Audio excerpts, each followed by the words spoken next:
Amit Ratanpal is an alumnus of Harvard Business School, having over 20 years of experience in private equity, capital markets, and investment banking. His portfolio includes notable EdTech companies like Immersive Learning and EdUance. Let's welcome him virtually as he shares his invaluable insights on scaling profitably. Thank you, everyone, and good morning, to everyone as well. Once again, apologies that physically I'm not been able to be there, but that's something which I've promised that next time, I'm sure I will be there as well.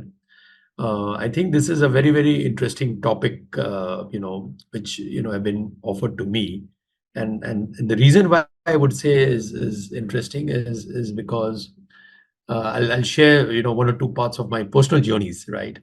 So 2010, with my other partners, we co-founded India's first private equity fund, which only invests in the education sector.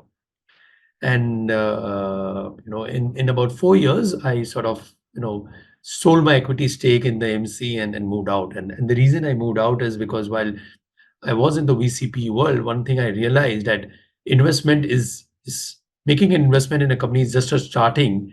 The question is growth, and growth which is sustainable and profitable. Now that is the biggest question which I kept on asking to myself. And I thought that the best is to go through my own personal experience and see why can't it be done.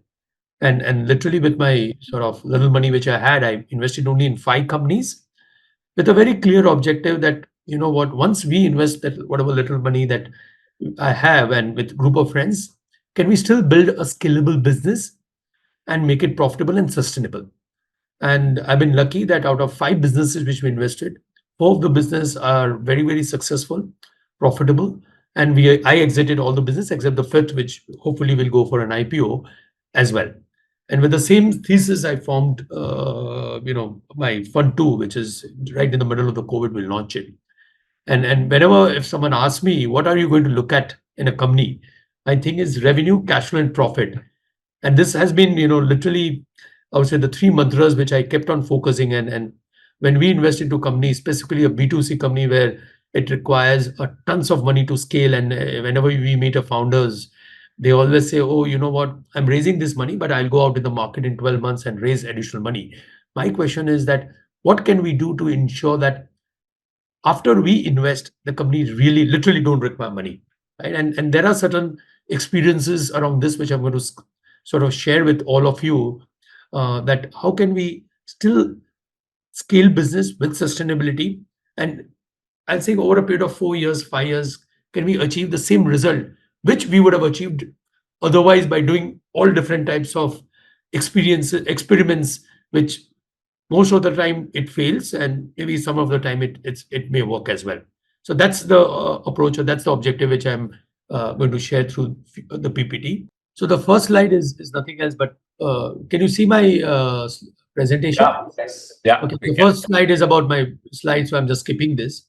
I think this is a slide which I want to, is a Bible in which you look at. When we talk about scaling a business, many times when we meet entrepreneurs, they say, oh, scaling the business means I want to focus on sales. I want to ensure that, it just grows. In my opinion, it's neither sales, it's neither product, not marketing, but it's everything what we are talking about, because you're doing great sales in a B2C business, but if there is no customer service, or specifically in the education sector, if there's no outcome, then even if we are scaling the business and over a period of time, either the parent or the children or the students don't see any outcome, then they will start questioning that, hey, you know what am I really acquiring? And a good example of that is Coursera.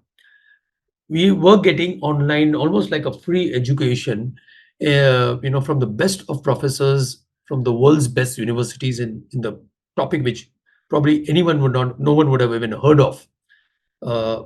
And I'm sure everyone would be aware that while the business scale, the engagement ratios were 3 to 10%, and they would been just hovering about probably 20% as we speak right now, because it's not necessary you're giving free and the best means people will buy, and that's where engagement and outcome sort of plays a very, very critical role.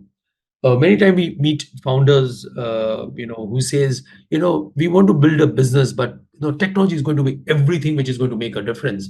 And over a period of time, we realize that if the founder has got 100 rupees, almost 40% of that money is gone into building the great technology. Now, the question out here is that, is it the great technology which is going to make a difference, or what is the value the customer is looking at is going to make a difference in this? And a classic example for that is WhatsApp. WhatsApp didn't try to solve many problems. It just tried to solve one problem. Hey, I want to make messaging as possible free of cost. And that completely revolutionized the entire world, right? And that's where the world of data came. So again, the question is not necessary that I want to be the best, but the question out here is, what are you solving for the customer? Is it truly you're solving a problem? Are you truly working towards it? And that, in my view, is going to be the key, as we are building a successful business. And the three pillars is organization and team building, MIS's insights, having more than enough data to understand what is really happening.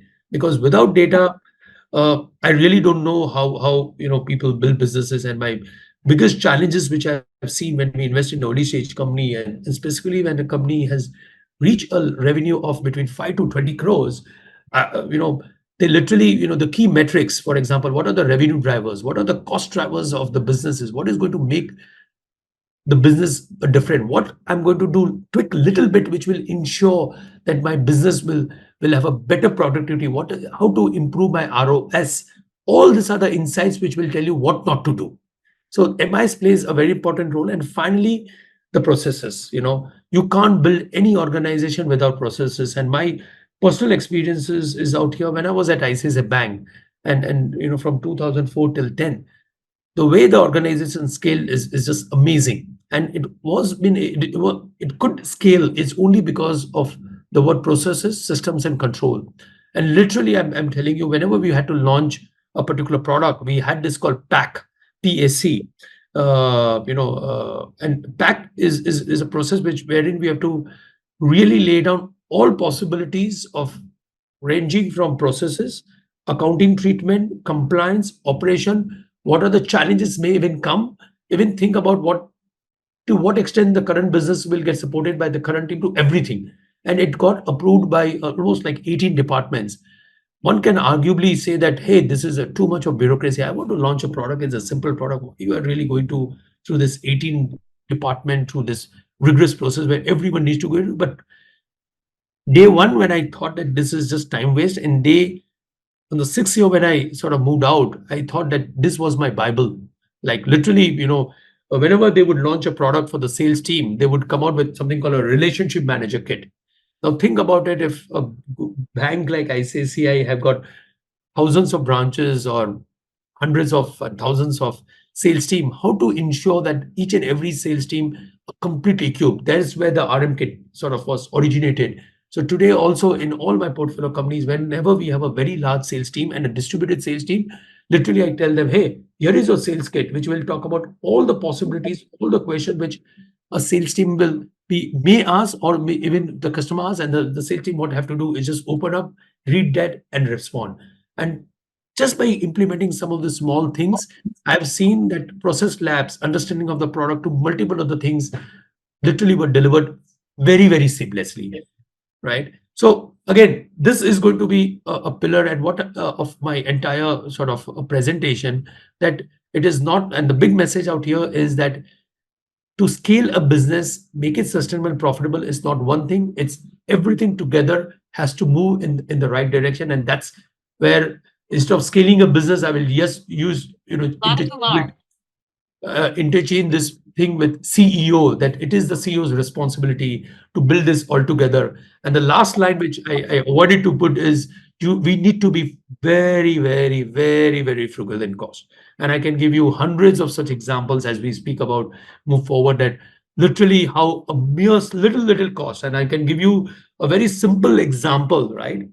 Gmail, right? If everyone are using Gmail, and we know that we have to pay per employer per user ID about 600 rupees to per month to have this Gmail ID. Now, what happens many times when we scale the business from suddenly from 25 people to, let's say, 120 people, and obviously when you are scaling very quickly, there will be a lot of this people's turnover would be there. That means you'll go and create Gmail ID, you will sort of realize that this person left, and then you'll create again new Gmail ID. Trust me, there are organizations where merely doing a basic analysis that how many Gmail IDs are still active, but the person have moved out of the organization. And I have saved cost from as low as 10,000 a month to as high as 1.5 lakhs rupees a month. Now, this is what one say, oh, 650. But remember, what is the impact of that cumulative? It is 1.5 lakhs. Now, 1.5 lakhs you can spend in doing many, many things, including staff welfare. वो बोलते हैं ना कि employee को समोसा और कचौड़ी खिला दो, they'll be happy. Probably as simple as thing which you avoid, you will do it, right? So that's why the cost frugalness is so important, and every tiny things really makes a difference. Is how I have looked at it and personally would look at it. So I'll pause right now. If there is any questions, I would say happy to answer, but probably I'll jump into, directly into the other slides with very live examples. Any quick question? Or I think you can Okay. move ahead. Okay. Thank you. Yeah. So, these two slides is little bit of theory. Probably we'll come back to the theory part, but let me try to give you a little more examples for us to understand the context better. And then obviously, if the time permits, we can even go to some of the theories as well. But obviously these theories will get covered directly, indirectly as I start sharing some examples as well. Right. So this is a D2C EdTech company, which is in early childhood education.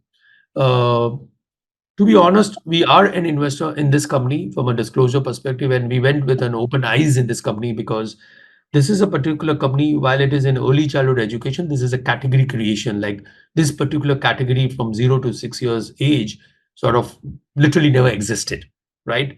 And our belief was high on the business opportunity. Obviously, it goes without saying we believed on the founder, but at the same time, we understood that what are the challenges in this company, and we thought that we can literally turn around and we can make a difference. So this is a particular company which was doing about 2.25 crores of revenue with a digital marketing spend about 1 to 1.2 crores and almost incurring a 75 lakhs of loss, right? And our thesis was very simple on this piece, is that whenever we spend in digital marketing, and I'm sure everyone will be aware, the first piece is what is the marginal utility? And when I use the word marginal utility, means at what point of time you keep on spending the money, your input and output is giving you the right return. So for example, a particular company like this, ROS, which is your return on sales on a pure marketing, we thought that 3 is the right number. So if we spend 1, we should get 3, at least revenue should be 3x on a pure marketing spend. At this point of time, the company was doing more like 2x, 2 times. So that was the first insight we sort of got in this particular company. What we did is literally, month on month started reducing the digital marketing spend. And as we started reducing the digital marketing spend, literally we got a revenue, stability-ized revenue purely from a digital marketing of about 30 lakhs, 25 to 30 lakhs of spent was delivering about 1.1 to 1.15 crores of revenue, where we think this is a great ROS because now every money is giving 3x, because then it can even take care of the operational expense part of it. So that was the point 1 which we did in this particular company, right? The second piece is where we worked on this particular company is that we realized that he's got a very large funnel where the parent is paying 500 rupees, then the parent is paying 6,000, and then parent is paying 25,000. But they had 0 person in the inside sales team literally talking to the parent, because if you're selling a 30,000 product, or as high as even 50,000 product, you need some touch. Someone needs to be touch base with the parent to explain what is happening. So what we did is simple. They had about 1.5 lakhs of parents who had purchased the product.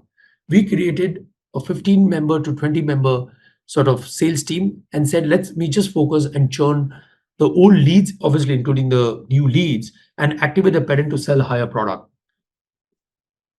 By about 12 sales team member which we added on this, we got again a 30 to 35 lakhs of revenue, and that's where we got a 1.4 crores of revenue with this piece, right?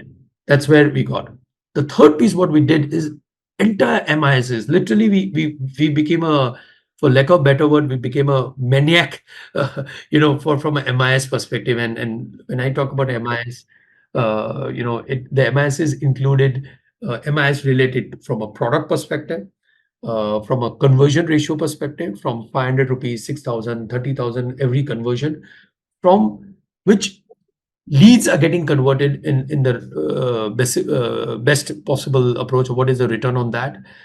Not only we got all different types of MISs, but the publishing of this MIS on a daily basis, the weekly basis, and even on a monthly basis made a difference. We literally made a religion to go through each and every number and see why there is a little bit of a deviation, right? And even a small number, one can argue is that, hey, what was the impression when someone hit the website? Oh, what has been the conversion from impression to, people saying that it becomes a lead? So every small area which really we talk about, we went into every little bit of it to gather all this information.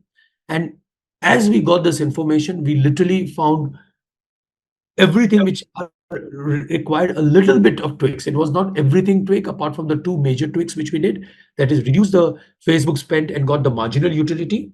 And second is got the inside sales team to get the right kind of communication to the parents and converting the parents who had the product, but no one was there to upsell or explain them what's the benefit of that. Then obviously the backbone of this to tweak the small MISs which we did. And from a lastly or unnecessary like product, right? Because got unnecessary cost to ensure better unit of. Now this is very, very interesting fact, right? When you have a product and if you're printing something, and as simple question was that hey, today you're printing something on a 100 GSM paper, can I reduce that 100 GSM to probably 85 GSM? One would argue what difference it will make if you're doing a 15 GSM. Now think about it. Here you are reducing 50 basis point per paper, but if 5 kgs of courier now get reduced because of the slightly lower paper, which is really not making a difference to anyone, right? You reduce your courier cost by another 20%, right? As simple as or as small as these things, right? And just by doing these two things, increasing the sales or getting the margin and reducing product, this company, if you really look at it, in actually not even 8 months, it is 6 months, we got a 1.4 crores of revenue. Arguably, one would say that, hey, you have dropped from 2.25 to 1.54. But think about the profit. The company is starting making profit. Now, what is the mantra for this company? Nothing else. You got the marginal utility.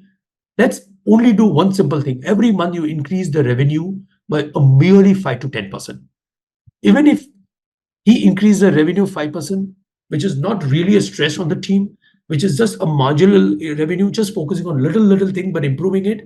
In a merely another 5 months, he will hit a run rate of 2.25 crores and actually be a profitable, right? So what it really taught, if you really look at this particular classic example, is it's about getting MISs and insights. One can't say that I can run a company without MIS, and every bit of MIS matters. And remember, it's not about having the MIS in place, it's about having the MIS, monitoring, reviewing it, following up. Most of the time, what I've seen, the companies miss the point of follow-up. We assume if the MIS is published, it's been done. Sorry, it's your starting point. It ends when you follow up, and it's a logical conclusion. And that process of monitoring follow-up is, trust me, it's as good as brushing your teeth every day. You can't get away from it. It's boring many times because it's repetitive, but sorry, that's how the life is. And that's how, in my opinion, at least, or my experiences, how some of this business needs to be run. And this is what we can literally make a difference in a company. And just think about it, how much this company would have burned unwanted money. And the same company with this revenue profitable will be valued very differently, much better as compared to any other company, because literally now they don't need money as well. So again, I'll pause right now. Any questions? Happy to answer that as well.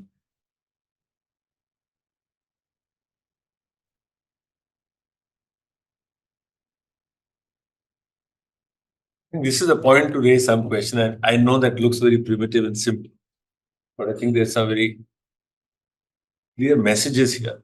So from your personal experiences, you've done this, not done it, found it useful, not useful, would be a good point for intervention, if any. I think Yeah, you raise it to him. Yeah. Yeah, I think one question that I do have is when you did change your when the strategy was changed, the go-to-market strategy was changed from digital marketing to inside sales. What were the metrics for inside sales? Because I'm guessing conversion was not almost immediate. Like there is, as you rightly mentioned, there is some follow-up that was required. So what was the gestation period between moving from digital marketing to inside sales, and how long did it take? What was the turnaround time for those conversions to come through? Yeah. So, overall, when we had, started recruiting the first 3, 4 people, obviously, immediately, some business came, right? It's not that the business didn't come, but the question was not about the sub business. The question was the effectiveness of the sales team, right? The productivity of the sales team, because the metrics out here is that, A, what is the lead conversion ratio?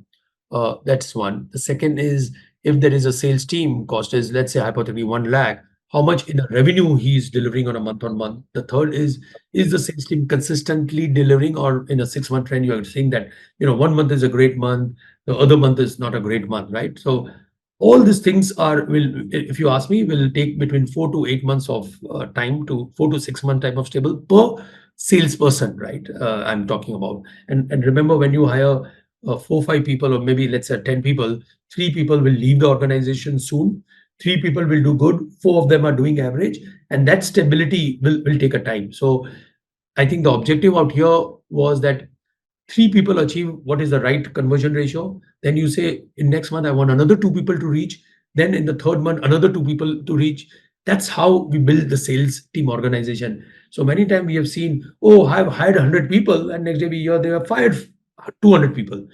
In my view, it has not worked, unless most of the time when you drastically ramp up the sales team and believe that pure number means productivity. No, it never happens. Every sales team, every person will require some maturity time and needs to be monitored extremely rigorously to say that which is a sales team in red, green, and amber. What is your watch period? If this particular person is not performing, why it is not performing? What are the issue? Is it product knowledge? Is it something he does not understand sales? Is it something he's not following up? There could be multiple reasons. And to that answer is a 3 months period. If within 3 months you can't get it or can't rectify it, and then it's even difficult in general to rectify it. Obviously, at that point of time, the MICs, the CRM, the sales pitch, the training needs all need to be organized. So overall, if you ask me to put the MIS and this entire structure to place, it takes between, if depending on if you're with experience or without experience. On a higher side, it doesn't take 3 months, but the stability of this is always takes about 6 months, when you know that now you have 8% or 10 people, delivering exactly what you want on a regular basis with consistently, and also devising the incentive scheme, right? For every business of, specifically in education, you have to be smart about what is your incentive scheme looking like, right? Is it on what metrics will incentivize the team as well? Is it sales? Is it something else as well? So could it answer your question? Yeah. And I like to share something. So for us, so actually two or three big learnings which came from us. We actually broke even the first year, which lulled us into false confidence, and we started growing and we started adding growth. So Amit, I really agree with that. And actually, we had, because we're a B2B business, we had customers move out, and we continued holding the same cost. So we actually dipped, and then we in the last 2 3 years we've actually come back, and I realized two things which is important with, and you've talked about cost drivers. We realized certain set of costs we had were step functions, so they would get added secretly as scale would arrive, and you would not preempt it. And so for us, it actually became our own people. So it became step function. We were able to hold a particular manpower size for 5 or 10 projects. And suddenly we'd add 4 or 5 projects, we would add 20 people, thinking, oh, we need a lot more people to handle it. And instead of focusing on productivity, we would say, okay, let's get more people and we'll get more growth. certain costs were variable. So, for example, for us, the industry practitioner costs were variable. So, over a period of time, what we realized, if we are able to segregate those metrics and see which costs are moving with growth in a step function way and which are moving variable, it does seem like old school accounting, but it actually was very, very powerful. And in the last couple of years, we've done profitable, and it actually helps with cash flow a lot because you almost know a big cash chunk is going to go out and you prepare for it. So, just a personal experience with that. Yeah. Very well, at least for us. Yeah, you can push ahead. Amit, I Sorry. have a One doubt. question. Yeah. So 2 more questions. Go ahead. So Sure, sure. you said like they had 3 products. One was for 500, then second was for 6,000, then 50, 60,000, right? Yeah. And the more like high ticket size products were inside sales driven, and the lower ticket size 500 product, it was like digital marketing. They were acquiring customers through digital marketing, right? So why did you kept it for 500 instead of 0? You could have got more users and then you could have used inside sales approach to get. Sure. So, 2 facts. Without inside sales team, also there was an automatic conversion happening from 500 to even a higher product, right? And we said if people are without even inside sale, it is a conversion happening. Will it add if there is someone on the inside sales team? But that's more for information. See, the reason is, at least in my view, I've seen many companies, and I can talk about number of companies, including in financial services, right? Where they say, oh, let me get a user as much as user possible, and I'll think about monetization at some point of time. In my view, when we get a lot of these free users, is merely data. And personally, I've never believed that, someone who is buying the product or just using the product free and you keep your inside sales team, this good, these are like almost high, very cold leads. And with these leads, we'll have to literally run a drip campaign to understand from which are really warm. And that is a mammoth exercise. But that if a parent is ready to pay as low as even 500, you have already done a filtering of that particular parent. At least they're serious to if they're paying 500, right?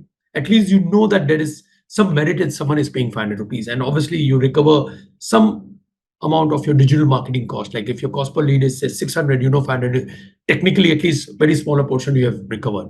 So these were the two reasons. Idea is not to get too much of remember in 2000, there was like saying the website was valued as how many eyeballs are there. And at some point of time, right around COVID, or how many users you have, and that's where the valuation has been driven. There are one in such lakhs and millions of company where some of the businesses are been valued, but I'm looking at normal businesses. Normal businesses, in my view, are valued in revenue, cash flow, and profit. You have a question? Yeah. From the inside sales model perspective, like you mentioned in the digital marketing, the 3x ROI. From the inside sales perspective, what are the incentive metrics generally we look at it as a ROI? Is it 5x, 10x, 3x? What is the ideal situation we should have? Sure. So again, it depends from business to business and the product pricing also, right? Right. Because if your product is a 2 lakhs, course, for example, then even if that person, because end of the day, your inside sales team salary will be max 50,000 rupees. Even if you look at it, if he sells 3 products, it will give you about 6 lakhs of revenue, and that is almost like a 10x. But if you want to apply a pure thumb rule, at least between sort of 8 times of their cost, the best is the 10 is what I would look purely as a thumb rule. But again, it depends on the pricing of the product. That's one. And B is what is your delivery cost, right? For a product like this, the delivery cost was merely about 10-12%. But if it's a pure training company, we know that the delivery cost of training can range between 15 to 25%. And there the productivity will 4 times may not work, or 5 times, then 8 is a better number to get the ultimate profitability. True. Yeah. Great. No, it helps. Yeah. And lastly, one thing which I want to, when I use the word MIS, many times when people see a financial MISs, most of the MISs, in my opinion, I've seen is all from an accounting perspective.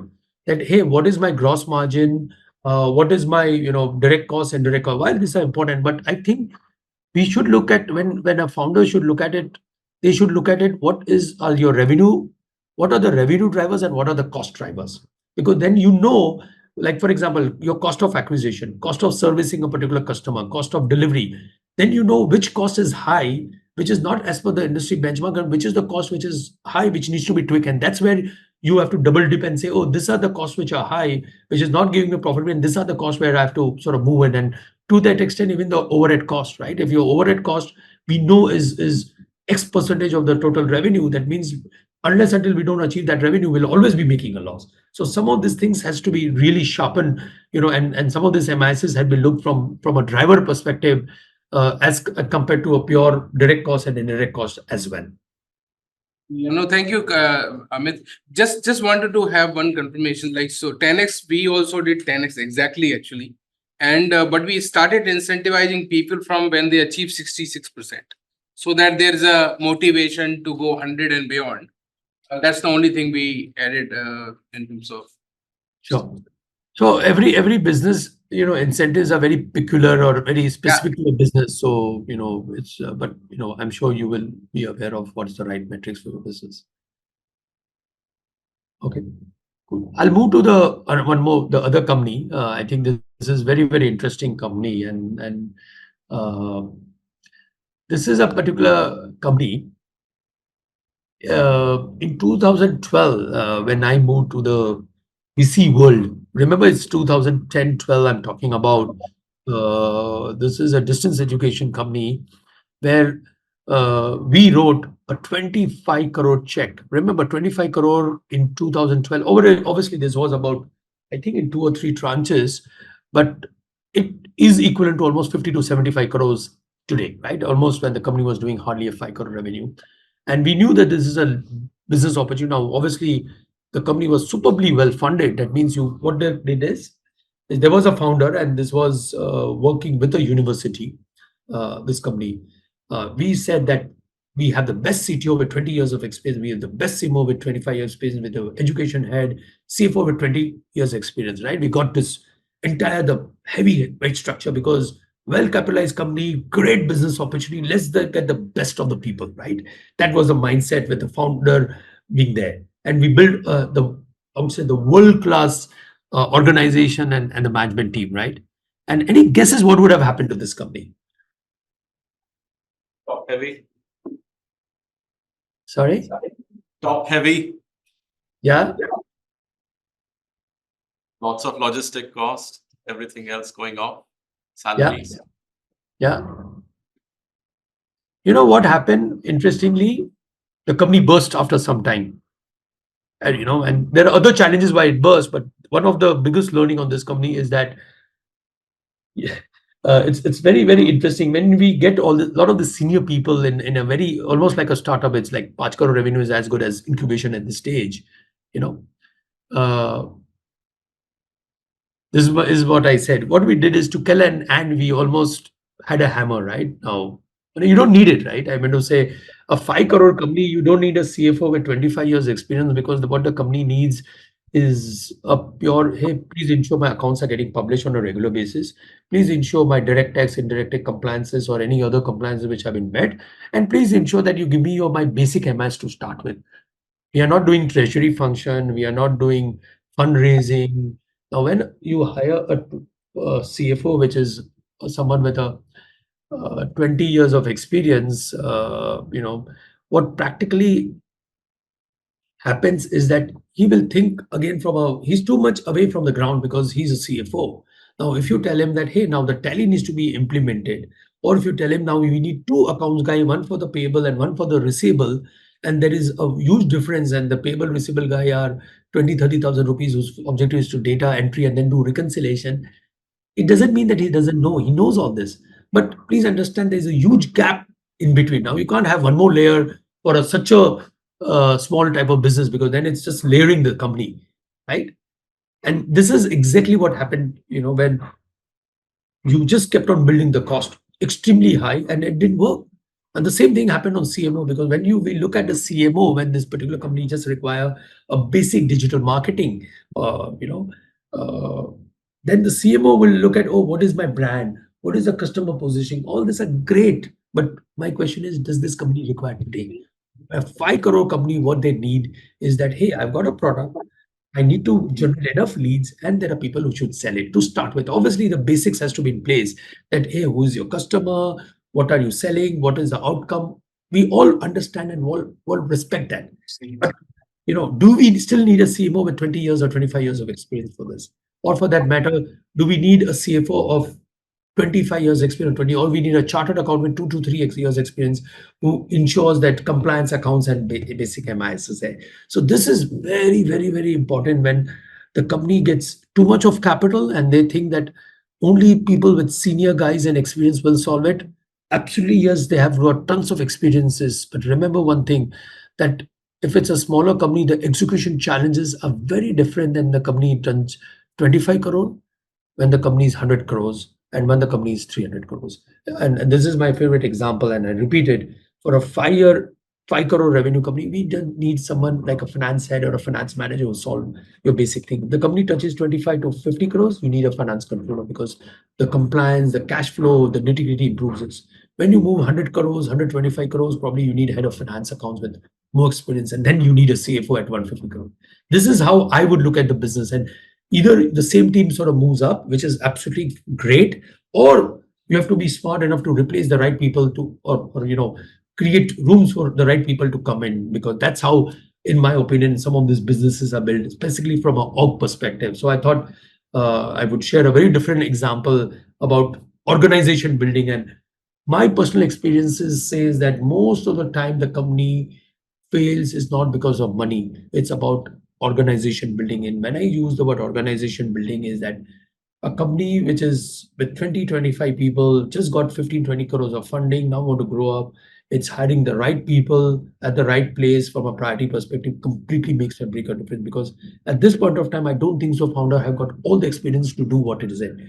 0 to 10 years, 10 is different, and 10 to 100 is a very, very different level of the companies. And this is the time when the founder has to really focus on building the org with the right people so that he can delegate. He have the guys who are smarter than him and delivers what is needed. And that one piece completely makes a difference. And this is one big pillar which I truly believe is important.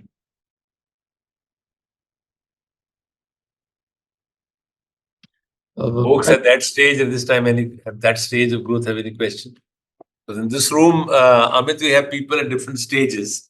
Sure. So it's appropriate, I think, the way you're doing it is that what stage you're at determines what you need. You do have people here at a couple of these stages. So anyone who's at this stage who has a question to ask. See, right now, the set of examples you are sharing are related to D2C, or rather say consumer focus. Majority of the time, the EdTech really does deal with the B2B business as such. These are the obvious fundamentals, but in B2B business, fundamentally, the cash flow cycles really does become a major nightmare. Point number one. Even though you do put all those particular set of best practices, you are really at the mercy of the customer. Okay. And simultaneously, the operating or the operational running costs, especially the nature of those particular EdTech companies in B2B space, assessments or scanning related work, related digital evaluations or something like that, or training for that particular matter. So where a lot of running capital is really required.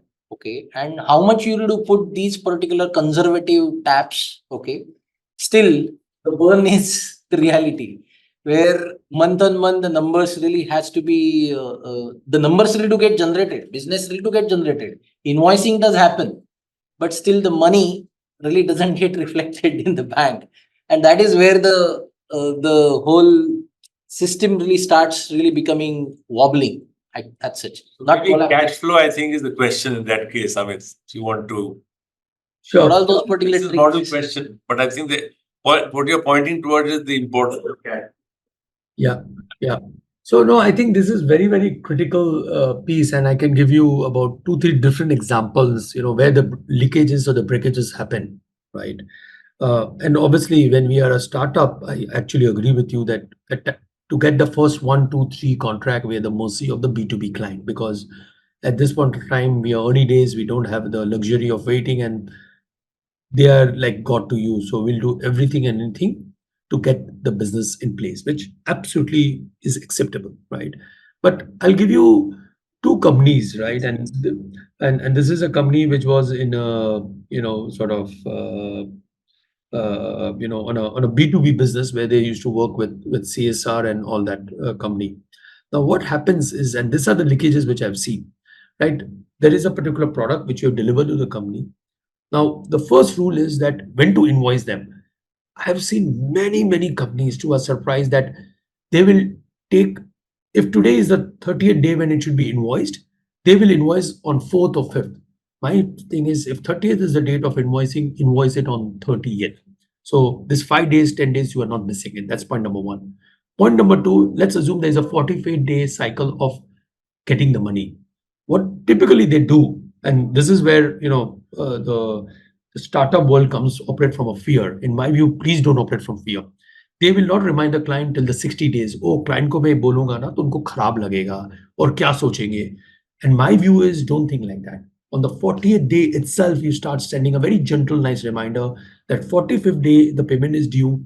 Please let me know if there are anything needs to be done. And I can give you many examples that this get delayed. You know what? Oh, I can't give you money on the 45th day because your company has not given me a sample check on which account it needs to be transferred. Oh, sorry, I missed my GST certificate. Oh, sorry, my PO is not there. And I know these are the 10 examples which will come. And all these are the examples you need to sort it out much before this, so that you know that from an excuse perspective, literally there's no excuse for the corporate not to pay or a B2B client to not pay. Saying that, will there be still certain delays from a B2B side? I think there would be. But I have seen, in my opinion, 80% of the time are controllable delays, which is a combination of monitoring, reviewing, and streamlining the processes.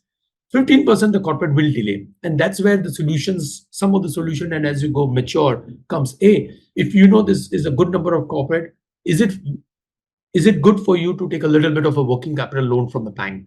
Right? Yes, there will be a little bit of interest charges, but what you need loan is for 15 days, 25 days, and whatever little period. That's point number one. B is, if you know that this particular corporate over a period of time has just been delaying, is there a possibility to create a escrow account? Like, for example, nowadays, when a lot of this startup, when they're dealing with the universities, and when they collect fees, they actually, to be honest, most of them are now doing an escrow account mechanism where they're taking the money in an escrow account, and the split is happening between the university and this. So all these are the different types of mechanism which needs to be worked upon, but they will be, in my opinion, while we are working on all this thing, I think that little challenge when we work on a B2B piece on a cash flow basis is there, but we can reduce to the extent probably from 60 to 70%, but 20 to 30% will be there. And that's where a working capital needs, if it's truly there, then the bank is the best place where I would suggest we take it, right? Because this is a practical challenge, which I agree with you. I have a question, Amit. Sure. You mentioned hire smarter people, right? As a startup, you are crunched on cash and the flow of it. Any suggestions on how to do that? Yeah. So I'm saying, whether it is startup or in general, all the companies should think that, this is limited cash I have. And a very classic example is on the, hiring the technology team, which I would like to say, right?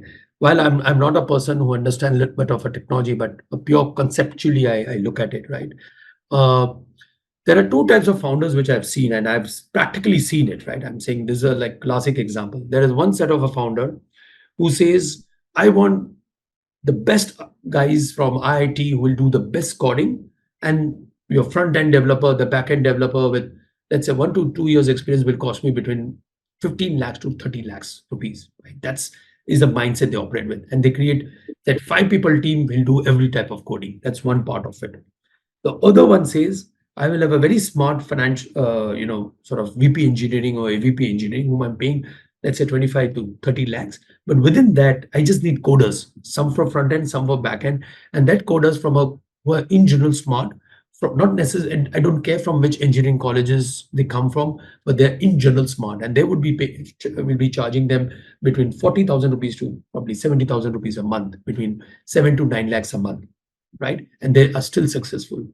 I have seen in this multiple times the former model where we have a good engineering team with a lot of these coders who are just focuses to do coding are very successful. Now, same thing you can replicate in finance division also, right? Where we have the smart finance head, and after that you need who can do a lot of accounting entry and receivable, payable, and other things as well.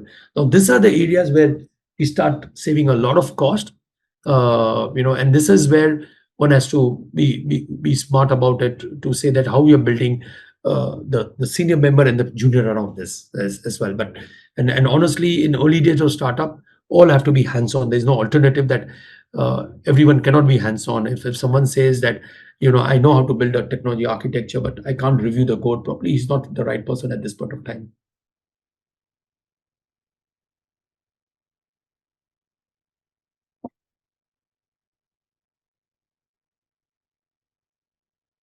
Yeah, you can move ahead. So, a little bit on a different company, and this is more towards sales and a little bit on a market positioning which is there.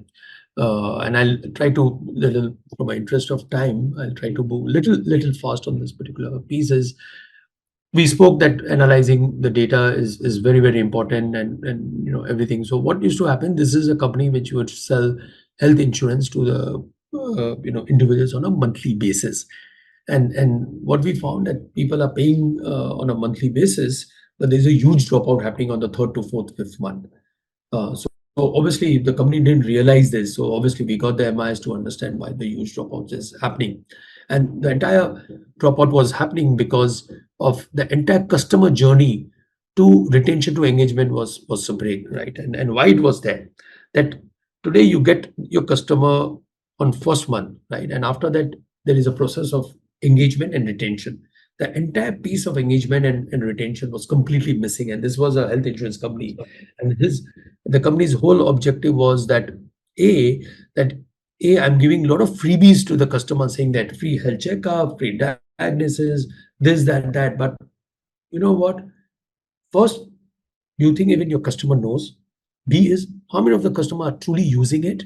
And if they're not using it, why they are not using it, right? All the 2-3 things they didn't know. And merely getting this data to understand this entire piece, then creating a customer journey around this from start to end, and creating the campaign around this where a customer would get a regular reminders on various part of it. Hey, you know what? You've already got a facility where you can do your health checkup. It's free, of course. You don't have to pay anything. Can we help you out, right? Or giving you example, as simple example as that. Again, through email, WhatsApp, calling, is all drip campaign which you can all do through CRM, and doing on a pure regular basis. The entire engagement moved up almost like the product utilization of all the freebies which we're giving, almost 10% moved to 65%. And because of that, the subscription collection in just a pure 3 months moved to 3x, right? So this is a very simple piece which we made a difference. And finally, we said, why B2C is expensive, can we do B2B2C or work through SME? And that completely made a difference. And the revenue of this particular company just increased in almost, I would say, 6 months by 3x, and the expenses dropped by almost 60%. Now, what it shows to us is that 2-3 aspect of it. Sales doesn't mean the end game. There has to be outcome. And if you know what the outcome is, and if your outcome is that customer should get utilized the product, that is your metrics which you have to review it on a daily basis. That how many of the customer are utilizing my which product, and why, if they're not utilizing, why they're not utilizing. Because you know that there is a direct correlation, more the utilization, more the retention, and more the collection. So this was the core of this particular business. And the second is that you have to see that if B2C is expensive, why not work on a B2B2C, right? Are there any other different methods of really making this business viable? And this is the small insights which can really make a difference, and you know, a lot of this small insights and streamlining of the product can really play an important role. So this was more towards customer service, as we also spoke about customer service and engagement, with a very focus on outcome, as you know, as a very important piece. So I'll pause if there are any more questions on this, and then I can move, I think, to my last sort of example. Okay, I think you take the next one. Yeah. Do you have a question? So, Amit, a lot of your examples are showing, and it may be confirmation bias, but a lot of them show that switching to an inside sales team has helped. But I mean, even in a B2B setting, would you recommend something like that? Because see, with a lot of B2B contracts and conversations, I think the founders will agree, at the end, you have to go meet the senior most person, and they will only meet the founder of the company to actually close or sign on the paper, right? And actually give you the contract. So is it work in a B2B setup to really scale and have a good inside sales teams which does qualification, etc.? So just wanted to understand that. Yeah. Have you seen that really help in scaling and reducing costs for a period of time? Sure. So again, you know, so I think there are 2-3 different examples we can really talk about on a B2B side as well. One is obviously depends on the value of the contract, right? If the value of the contract is something which is higher, let's say, you know, ranging from corporate training, or you are selling a ERP to the university, or could be multiple of the products, then absolutely, you know, you will need a face-to-face sort of meeting, and that is something which we'll have to do it on a regular basis. But if it's something which is a more like a plug-in product, like a mass product, then there is somewhere we can work on the inside sales team as well. So, but saying that, at least in my experience, I would say it's more like 70% it has to be feet on street or a relationship driven, and 20 to 30% will be through inside sales team, depending on the value of the product which we are looking at it. But you know, that's how I've seen. I know few organization, you know, which have sold products which is like equivalent to customer training, you know, and even on something like loan related product to the university, while it's not education but more financial, where inside sales team will has work. But I think most of the time it's still better to have a face-to-face meeting, especially when we are doing a B2B business. So, for example, when they created this focus shift from retail to SME, it was a feet on street. It was not necessarily the inside team on this. The inside team was that once you have a tie-up with the SME, which was a feet on street, to convert the employees, they created the inside sales team. So the inside sales team sits on top of the SME. Yes, that has to be on the top of the feet on street. Yeah. Okay. So yeah. So just to add what he has really said, yes, definitely the inside sales, even in these particular B2B segments, also really does help. Reason being, there are two aspects. First and foremost is the first level nurturing, doing those particular gathering data points, doing those particular demonstrations. Obviously, this inside sales team really can do. And then depending upon the value, as he really rightly said, they themselves really can close, or next level, a GM, senior management really does chip in and then really close that face to face.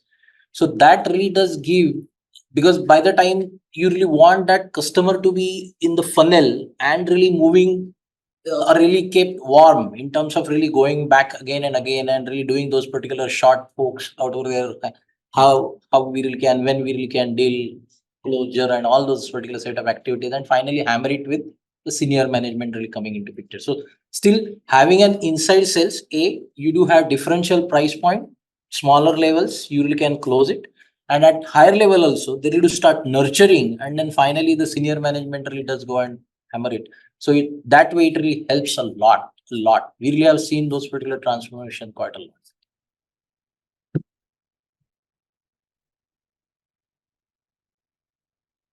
We have about 5 minutes more, I think. So your last example you wanted to give, Amit, or you want to? Yeah, let me quickly, you know, give this last example, and this is about a skill company, skill education company, you know, where in I'll quickly give this. So this particular company was providing a skill education, and they were doing about 10 odd crores of revenue, and I think this is what product innovation and outcome focus happened, where they were selling the product with their own brand. What they did is created a courses which is a co-branded with the industry, right? And as they co-branded this particular with the industry, automatically, from a pure positioning perspective, it got positioned as that it is a better alignment with the industry. Obviously, when you have an industry partner, they started providing a better content for a role alignment as well. It was a role specific and clear focus on outcome of courses, including placement, right? So merely, by doing a partnership with the right corporate, ensured that they increase the revenue from 10 crores to 30 crores in that year one itself. But also they focus on one thing which is important is outcome, right? Because one thing I've realized, specifically in the education sector, outcome plays a very, very, very critical role, right?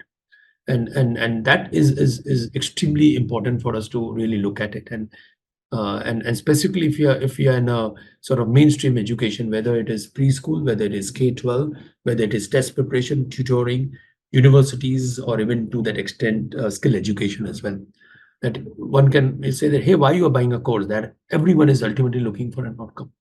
Outcome can vary from stage to stage, but I think outcome plays a very, very critical role of this. And that's where I think we need to be sure that, every time when we design a product or a business, what is the outcome? Why the customer is buying, right? Whether even in the technology for that matter, right? If someone is buying, what is the outcome they're looking at? What is the output they're looking at? Is it cost reduction? Is it efficiency? And that needs to be very, very clear, I think, from day one. And we have seen a simple solution such as tracking the traveling of the buses for the kids. Their company's mind will be small from have almost created a 50 to 75 crore of revenue and are very, very profitable, because the tracking mechanism of dropping and picking up the kids and dropping the kids is so wonderful, including cabin and all this, that that business itself, while it's a very small part of it, has scaled up 75 crores of revenue and became extremely profitable, as high as 25% PAT margin. So that is something which I thought I would like to share. Yeah. So this is my last sort of example which I want to share this. Now we could take any question that we have. Just one, maybe from my side, Amit, you close. So you've dealt with or funded companies at different levels, and I think you've talked about some breakpoints, as you mentioned. And it's always difficult to generalize, and I think that's not the intent. But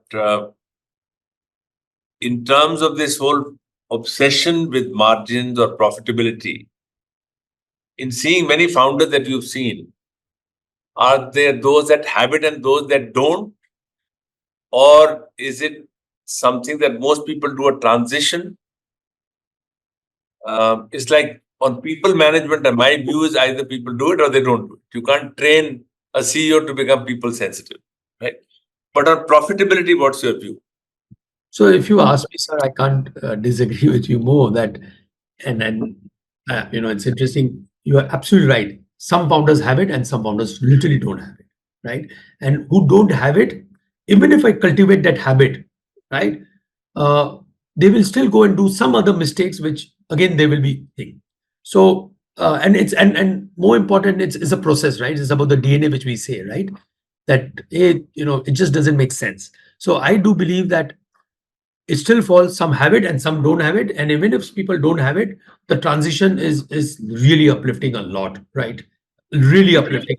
A classic example, if you really look at the first example where I said, to be honest, the customer, what we did out was not rocket science, to be honest with you, right? You are doing a 2 crores of revenue. This was quite visible, and he didn't had it. Obviously, we had to really work very hard with him to get it. It took us 8 months to get it out here. The question is it going to be sustainable? I think we'll come to know. And it's quite a bit of pressure to make it sustainable, right? We have to do it like literally there.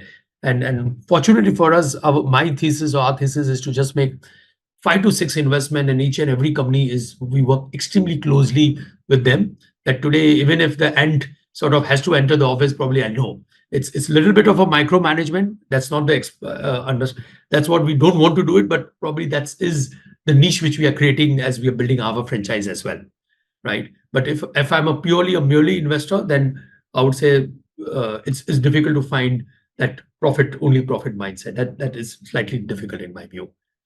In other words, I think when you people go looking for money, you should look for this quality if you think you don't have it. First example is a classic example.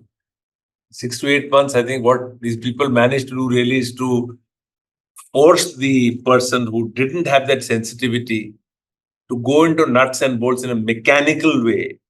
And hopefully the person gets it and still not sure. So it could be very right that doesn't, you have it or you don't have it. And therefore, if you don't have it, then you look for partners or you look for people in the team who have it. So I think since your topic was profitability, and I just want to tell our story that we've had a board member for 10 years now, Anand Sudarshan, some of you know him. Yeah. And his obsession in our board was margin. His one rant all the time was on margin. So you have to recognize, each of us knows our strengths, but doesn't know our weakness. That's a problem.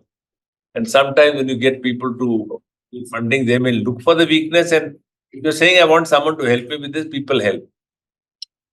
So I think since the theme was profitability, I just wanted to bring out this point and say that those of you, or maybe assess that aspect, then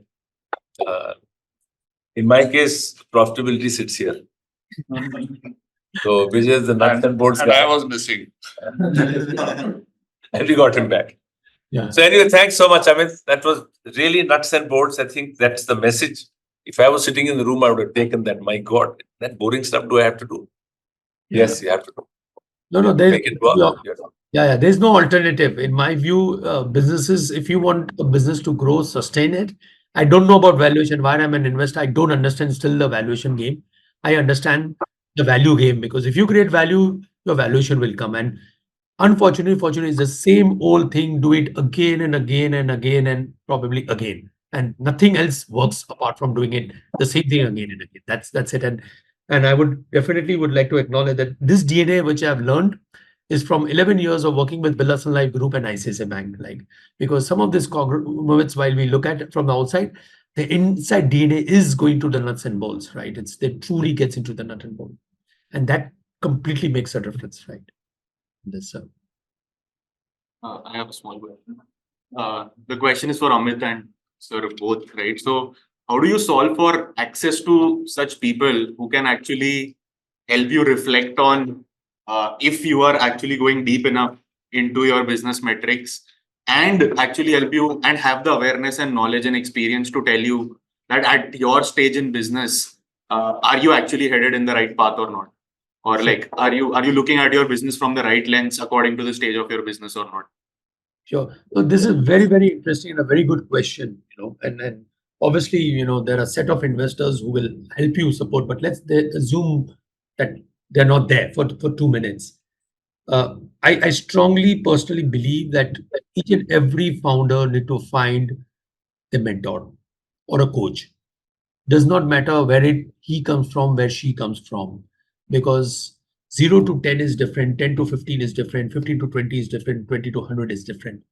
And when I give you my personal journey, I would say I truly have coaches, who guides me, ranging from, and I'm using the word from spirituality, but the importance why I'm using the word spirituality, but more from a awareness perspective, because I know that you did use that sentence, from awareness perspective to really be grounded to tell us to do what to do and what not to do. And the biggest learning in my view is this only happens if we are open, flexible, and listen. And this is the most difficult traits, which, sorry to use this, most of the founder to really implement it, because they believe that they have it. And for every portfolio of my companies, as the company becomes sort of moved to stage wise, the first thing I would say is that please put this as a little bit of expenses. You have a coach. If you don't have it, whomever you want, get a professional person who there to help you, support you in various aspects of it. while we would be there, but fortunately, while we want to be friends with the founders, they will always be a little bit of a bias, saying that ultimately investor, and that's where my recommendation is at every stage you need to have a coach, and I do believe that strongly. If I'm today, it's of coach who has been supporting me different, and by the way, you can have one coach or you can have multiple people, because then you know that which coach is going to help you for what. But this is not an event, it's a regular affair. To that extent, I would say even going out and consulting a psychologist saying that, hey, this is not working out, or for example, as simple as that, you want to do workout every day but you're not able to work out it, and this is also a part of a coach, right? Because there will be people who will tell you the tricks and tracks, saying that how to even implement of working out on a regular basis, or how to ensure that some of the things we're not implementing, what are the tricks we need to do on this. So absolutely, I strongly recommend that. Sir, sorry, I answered this, but would love your experiences. I have a question here. Go ahead.